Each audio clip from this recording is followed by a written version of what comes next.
E aí eu queria até que você falou do conselho e é o nosso tema quente do dia, né? Porque é onde você tem, eu acho que uma experiência muito interessante, foi até o que me encantou no tema da sua palestra quando eu tive pela primeira vez em contato com você no Festival ABCR, e acho que é um case muito interessante para mostrar para as organizações o quanto é possível, independente de quem sejam essas pessoas do conselho, trabalhar o engajamento dessa alta liderança, ou do conselho, ou da diretoria. Então, conta pra gente um pouco como fazer, a experiência que você teve e algumas dicas para as organizações, mesmo menores, como fazer para trabalhar o engajamento dessa alta liderança, considerando que a gente está falando nessa visão de desenvolvimento institucional. Quando a gente tem um conselho, né, de uma organização social,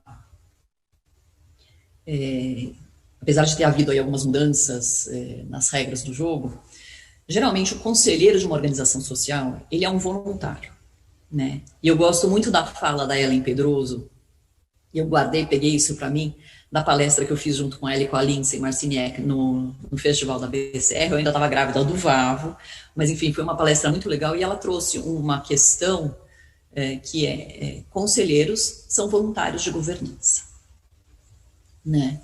Então, quando você tem um conselheiro na organização, uma coisa que tem que ser muito clara aí para os dois lados, né? Para os dois lados, você ser voluntário de uma organização significa que você está lá porque você se identifica com a missão, com a causa naquela organização.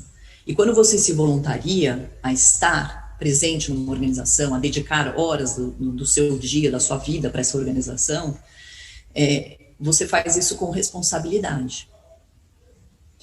Então, da mesma forma que se espera dedicação e responsabilidade por parte do conselho, se espera também respeito e dedicação por parte da equipe, né? Então, a gente hoje tem muito isso de, porque o meu conselheiro não é engajado, meu conselheiro, ele é muito distante da gente, eu não me identifico com o meu conselho. Mas existe uma tentativa de haver essa conexão, existe uma tentativa de haver esse engajamento, e é uma coisa que tem que vir dos dois lados. E aí a gente sempre tem o guardião do portão, né, que é a diretoria.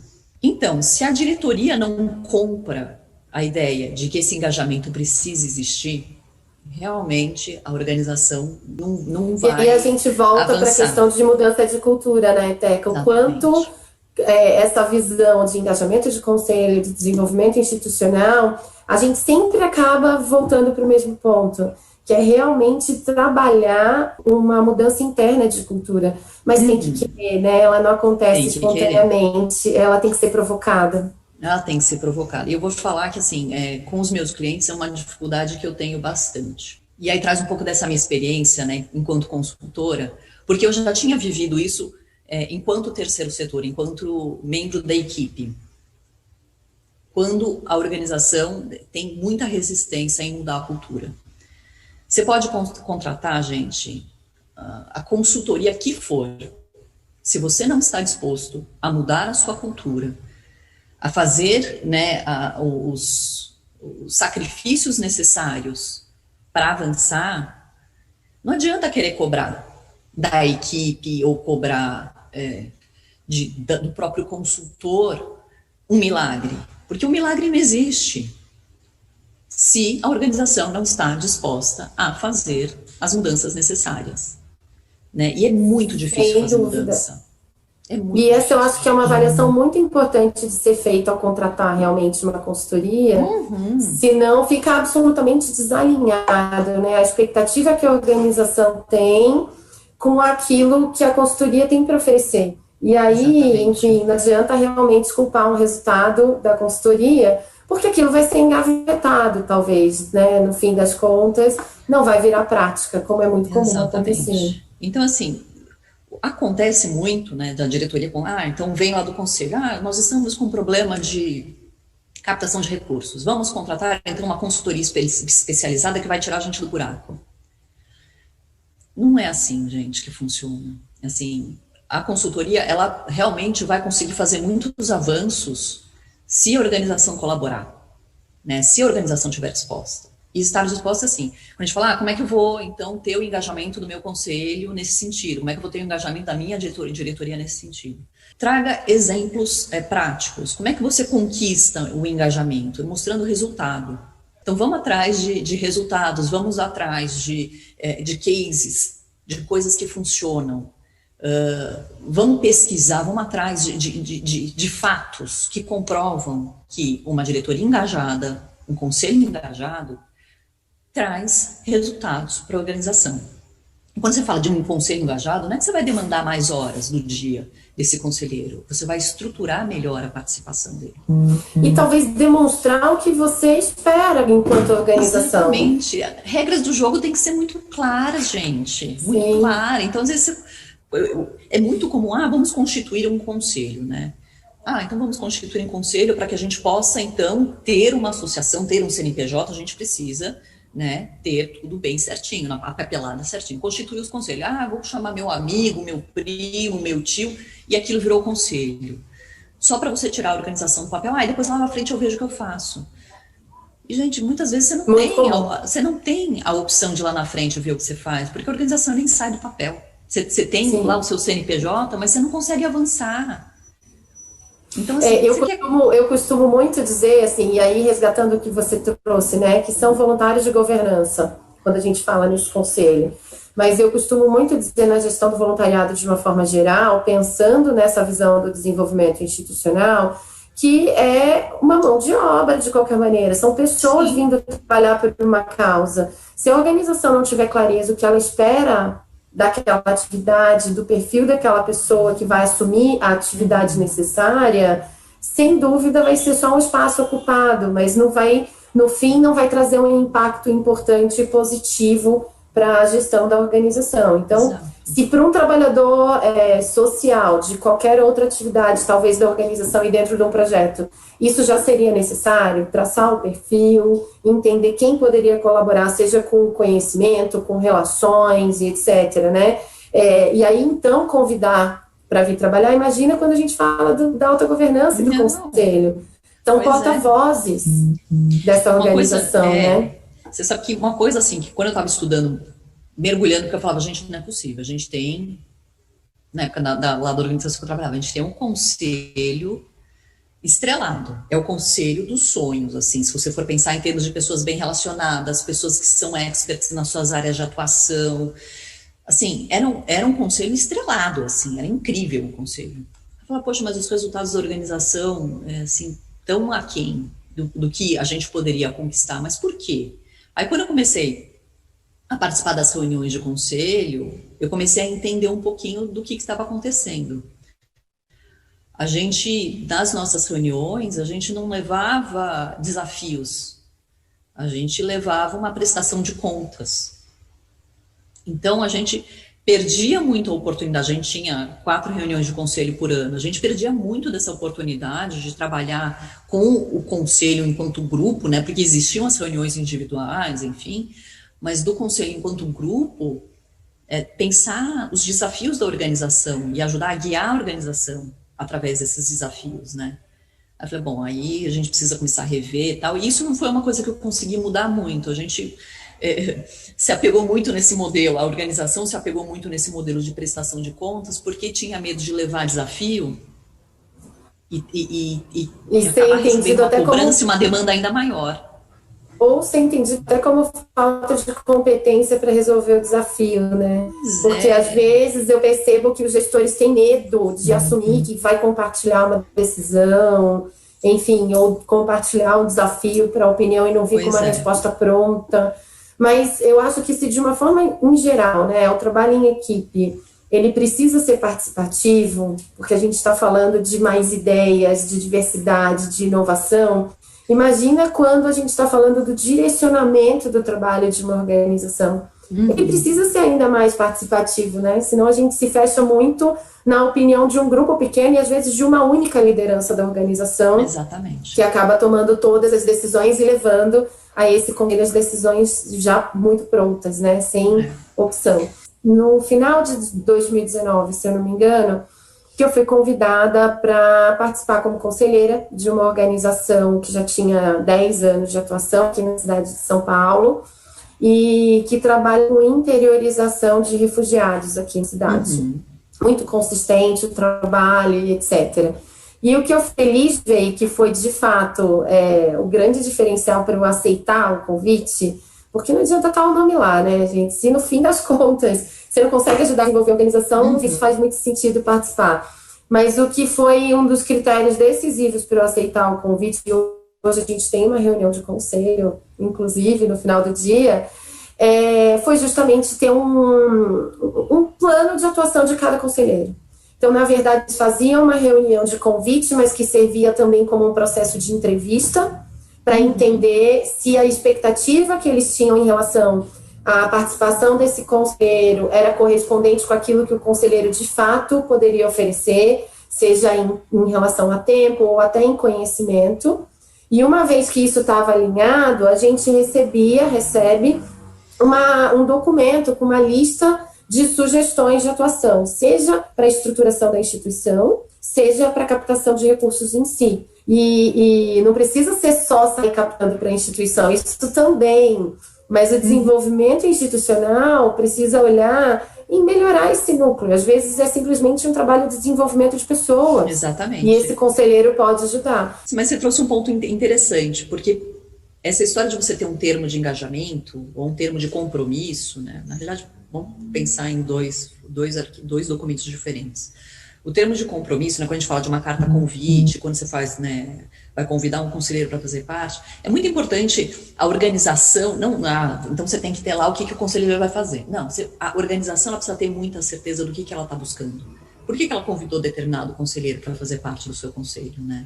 E quais são as atribuições que vão ser cobradas dele?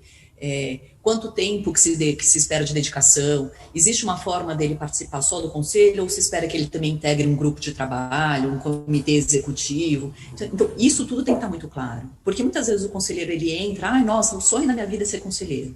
Não, mas eu quero ser conselheiro do setor privado. Mas me convidaram aqui nessa organização terceiro setor, eu vou lá ver no que dá. Assim eu vou ganhando experiência. Não é assim, gente. Assim, as pessoas elas precisam, assim. Quando elas aceitam um convite para fazer parte do conselho de uma organização, precisa ser uma decisão muito bem pensada, né? Tanto o convite por parte da organização tem que ser bem pensado, né? Como também o aceite tem que ser muito bem pensado. Não seja conselheiro de uma organização só para colocar lá no seu LinkedIn que você é conselheiro e não cumprir com a tua parte também, né? E isso não funciona, né? É ruim para você, é ruim para a organização. Então, assim, é uma via de mão dupla, né? Então, a organização, ela precisa oferecer as ferramentas, oferecer a informação necessária para que o conselheiro execute o seu papel, e o conselheiro, por sua vez, também precisa ter muito claro para ele aonde é o seu limite, aonde ele, né, onde que ele vai atuar, para que seja positivo também para a organização. E nessa organização que eu trabalhei, foi isso que a gente fez. Depois, o conselho já era um conselho que já estava na organização há muito tempo, e aí a gente foi ter uma certa rotatividade de pessoas que estavam se dedicando a outros projetos e acabaram saindo. A gente falou, bom, então aproveitando que a gente vai ter essa rotatividade, vamos começar a implantar essas novas práticas. Então vamos ter o termo de compromisso, vamos ter o termo de engajamento, vamos fazer os convites para participar de comitês executivos, vamos mudar as regras do jogo. E aí a gente aproveitou para fazer isso, né? Então, houve uma troca, né, de algumas cadeiras dentro do conselho, e aí a gente colocou, inclusive, tempo de mandato, a gente fez uma revisão geral de como é que a coisa ia funcionar, né? E aí uma coisa que é também, então, daí a pessoa tem alguém, não sei se tem alguém assistindo e falando, opa, então vou lá fazer uma limpa no meu conselho. Gente, não faça a limpa de uma vez só, né? Lembra que a gente precisa sempre ter histórico no conselho. Então, façam as trocas esse ponto graduais. É muito importante, né? Porque a outra percepção que eu vejo, que é muito comum, eu diria, não só no conselho do terceiro setor, às vezes em empresa também, mas falando aqui com foco no terceiro setor, é de trabalhar não só como se aqueles conselheiros fossem os intocáveis da instituição, mas também mandato eterno. né? Então, eu coloquei uma vez, vai ser muito difícil eu tirar. Tanto a organização, eu acho, tem um constrangimento em como deve fazer isso. Às vezes ela tem muito desejo de conversar com o conselheiro de que ele não está correspondendo talvez à expectativa e pedir para ele deixar o espaço para uma outra pessoa, mas ela não sabe como fazer. E do outro lado, eu diria que o conselheiro também, às vezes ele já está com renovação de mandatos diversos, né, com 2, 4, 6 anos, ao longo do tempo, talvez ele não consiga mais contribuir mesmo. Ele chegou no limite dele de conhecimento, de dedicação, sei lá, de novas ideias, e às vezes precisa, ele também deseja sair e fazer outras coisas, ou participar de outros conselhos, e há um constrangimento mútuo, eu diria, às vezes, né, do desejo de trocar esse conselho, mas não se faz, nem por parte do conselheiro, nem por parte da organização. Como que a gente faz isso, Beca? Então, de uma maneira que não fique difícil, né? Nem para um lado, nem para o outro. A gente volta naquela história. As regras do jogo, elas têm que ser muito claras. Nesse termo de compromisso que a gente tinha, quando a gente listava as regras do jogo, então assim, teremos sei lá quantas reuniões por ano, espera-se que se faça isso, espera-se que se faça aquilo. Não, aí a gente tinha a cláusula, né? Não é um contrato, mas a gente tinha lá o ponto que enumerava, elencava, olha, caso o conselheiro não consiga arcar com tal responsabilidade na frequência de XYZ, né, este conselheiro será convidado a se retirar. Então, isso vinha na cláusula do termo de compromisso. E sem constrangimento nenhum. Acho que as pessoas elas têm que ser muito honestas. A gente não pode ficar sempre pisando em ovos, tanto de um lado quanto de outro, né? A parceria, né? Porque tem que ser uma parceria. A parceria, ela tem que ser boa para os dois lados. E se não é... E mais uma vez, a gente falando de cultura aqui de novo, né? Porque é essa velha visão de que quem está no conselho tem que estar blindado. Então, ninguém tira, ninguém reclama, ninguém cobra, não dá acesso e continua blindado. E, de fato, se a gente entregar a melhor estratégia, mas não trabalhar essa mudança de cultura, a estratégia não vira prática, ela desaparece dentro da organização. E por isso que até quando a gente desenha os modelos de atuação de assessoria, né, para as organizações aqui na Ideal Social, a gente procura sempre prever uma das etapas da proposta que eu costumo chamar de gestão da mudança. Então, pós-entrega da estratégia, a gente tem um fôlego aí que depende dos desafios da organização, que pode ser entre 3 e 6 meses, para começar a trabalhar essa gestão da mudança. Porque se a gente entrega para dentro da instituição que está com uma cultura que ainda não é essa de desenvolvimento institucional, provavelmente a estratégia vai para a gaveta, né? Vai ter uma dificuldade maior de fazer ela virar prática. O que é muito comum é você ter toda uma estratégia desenhada e na hora que se apresenta, você fala, nossa, que maravilhoso, mas aí na prática, quando você vai lá realmente começar, você tem um obstáculo daqui, um obstáculo daí, e as pessoas elas têm um apego, né? Um apego com modelos antigos, um apego com... as pessoas, eu acho que é medo da mudança, né? As pessoas, elas realmente têm muito medo da mudança. E acho que vai também de uma autoanálise da equipe também, ok, para mim essa organização fazia muito sentido naquele modo que ela operava, mas nesse novo modo que ela vai operar, talvez não faça mais para mim. E aí buscar a organização e talvez arriscar, se colocar um pouco lá na frente, e a organização se dispor a encontrar ajudar esse membro da equipe a se recolocar, porque assim, também existe assim... E tudo bem também, né, Teca? Não tem problema. Não tem problema, são mudanças naturais. Perdas são inevitáveis num processo de mudança. Acho que isso é uma coisa muito real. E por isso que as pessoas têm tanto medo da mudança, porque as perdas, elas são inevitáveis. Agora, o que a gente pode fazer é tornar essas perdas mais ou menos dramáticas, né? E aí, demanda a colaboração de todos. E menos traumáticas para todos, né? Se tem esse clima da colaboração, a organização está saindo e quem está saindo ajuda a organização, não tem problema nenhum. Exatamente, mas assim, isso é muito forte, assim, é uma coisa que precisa ser muito clara, a gente precisa realmente passar por cima, né, passar por cima não, né, abrir alguns tabus e realmente conversar sobre eles, porque assim, tá tudo bem, gente, tá tudo bem você não estar à vontade, você não se enxergar mais dentro de uma organização a partir do momento que ela começou a mudar. Existem outras organizações que provavelmente vão te receber muito melhor, no qual você vai se destacar muito mais. Então tem muita gente que se apega muito, né? Ai, não, mas eu tô aqui há 10 anos, ai, mas e agora, como é que vai ser? Pedindo ajuda, a gente sendo transparente, e assim é dos dois lados, tá? Então você ser transparente, a organização ser transparente, e a gente pensar no bem comum, né? A Kel sabe, eu uso muito essa expressão, eu talvez seja um pouco poliana, né? Eu acho que o terceiro setor, ele é um lugar para a gente ser mais humano, para a gente ser... para a gente realmente olhar como é que a gente consegue criar um mundo melhor para todos.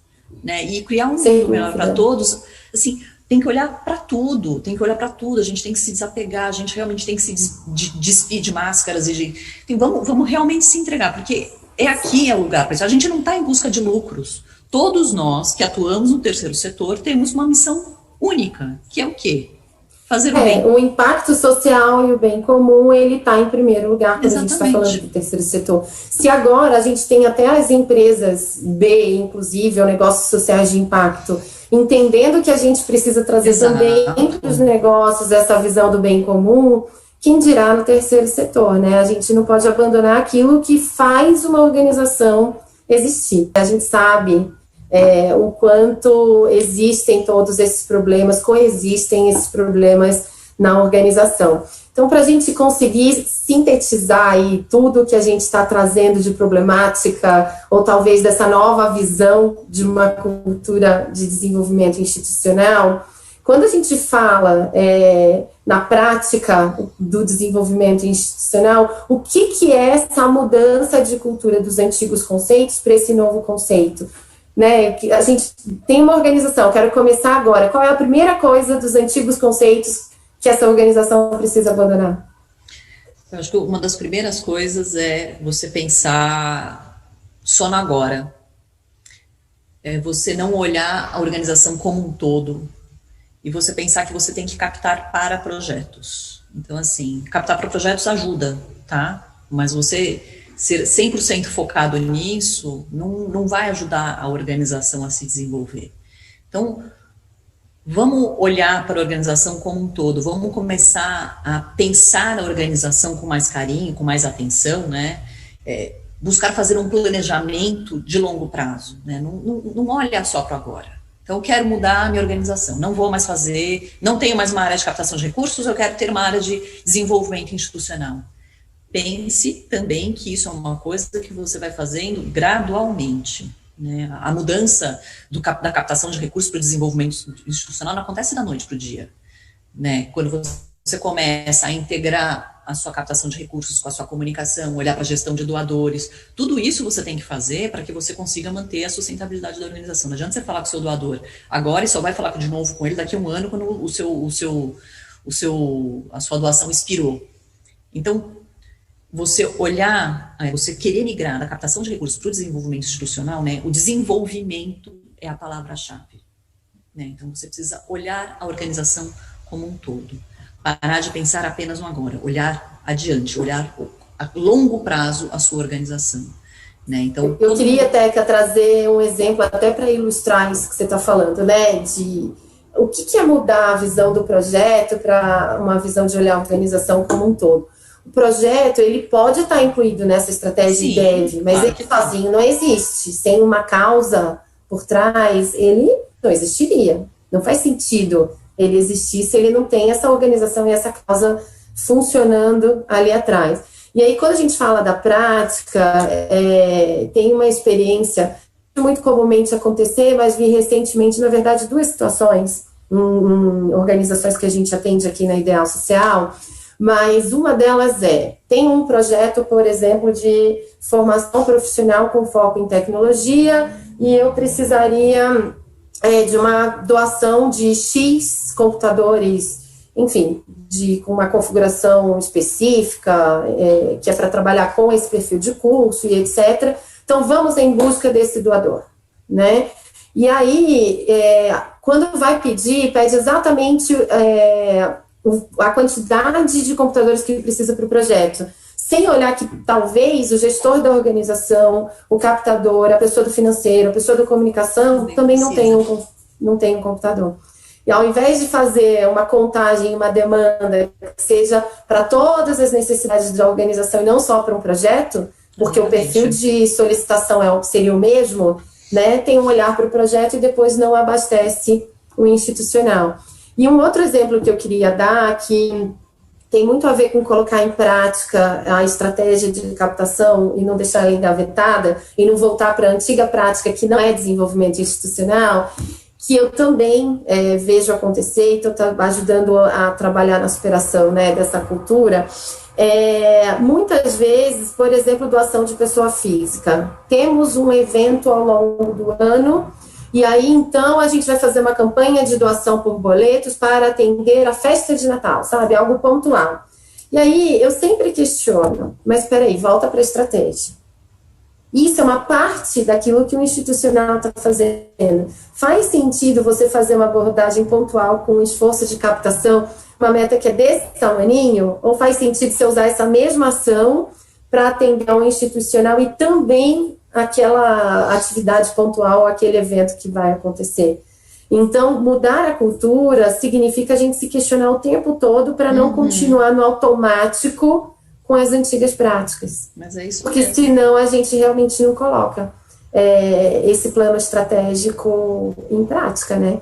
Exatamente. Não, e as organizações, elas realmente precisam estar dispostas a fazer essa mudança, porque ela é uma mudança positiva. Vamos realmente mergulhar, se dedicar um pouco mais nessa questão do desenvolvimento da organização, entender a organização, pensar a organização a longo prazo. Eu sei que quando a gente fala de longo prazo, parece até um pouco insensível quando você tem um monte de boleto aí para pagar no mês seguinte, ou às vezes nesse próprio mês, e você não sabe de onde você vai tirar o recurso.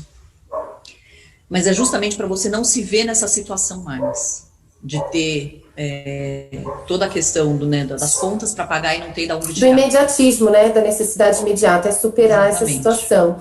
Você quer dizer que é fundamental manter um relacionamento mais próximo com os apoiadores? Gente, é fundamental. Quando a gente fala de sustentabilidade, é isso.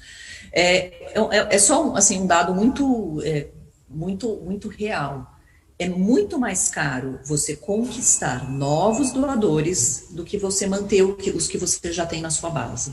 Então, quando a gente pensa o planejamento de captação de recursos, ou planejamento da área de desenvolvimento institucional da organização, um dos pontos chaves é você pensar as ações de relacionamento com os seus apoiadores. E a ação de relacionamento não é você ficar mandando presentinho.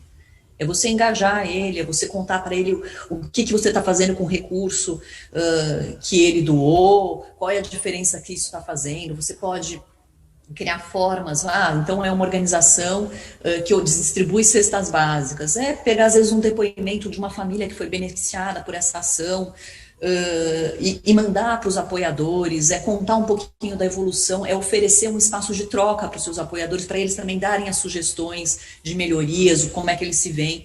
Então, assim, ou criar oportunidades, então faz um encontro por Zoom com seus apoiadores, para que vocês possam conversar, tomar um café, mantenha o seu apoiador próximo, porque uma das piores coisas, e eu lembro que isso, na época que eu fui lá contratada para fazer o freela de captação de recursos, que me impressionou, a gente tinha feito um evento enorme, e desse evento derivou uma série de novas reuniões para fazer captação de recursos com pessoa física, mas eram com pessoas que a gente chama hoje de major donors, né, pessoas com ticket de doação bem alto. Grandes doadores. Grandes doadores, isso. E aí um desses doadores, ele tinha doado para a organização lá no comecinho, no terceiro ano da organização, e depois nunca mais. Quando eu fui conversar, então, fulano, eu tenho aqui que você já foi doador da organização, você quer me contar por que você nunca mais doou?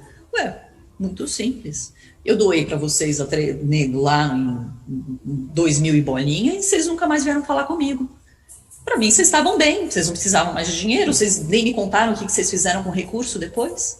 E quando você fala de trazer depoimentos, eventualmente uma reunião e etc., é um fundamento básico do marketing que algumas organizações conseguem trazer para o social, que é você gerar primeiro uma conexão emocional com o seu doador, para depois você gerar uma conexão racional e a partir dali você alimentar essas conexões. Teca, eu queria muito te agradecer pelo seu tempo, pelo papo, por compartilhar toda a sua experiência, todo esse conteúdo, esse conhecimento que você veio trazendo mesmo para o terceiro setor. Muito obrigada. Eu amei a conversa, muito obrigada pela oportunidade. Essas trocas de experiência é uma das coisas que eu mais amo fazer na vida. Então, muito obrigada por proporcionar isso. Não precisamos estar só. A gente tem eu diria até uma obrigação de troca. Exatamente. O conhecimento não é para ficar parado. Obrigada, Teca. Obrigada. Tchau, tchau.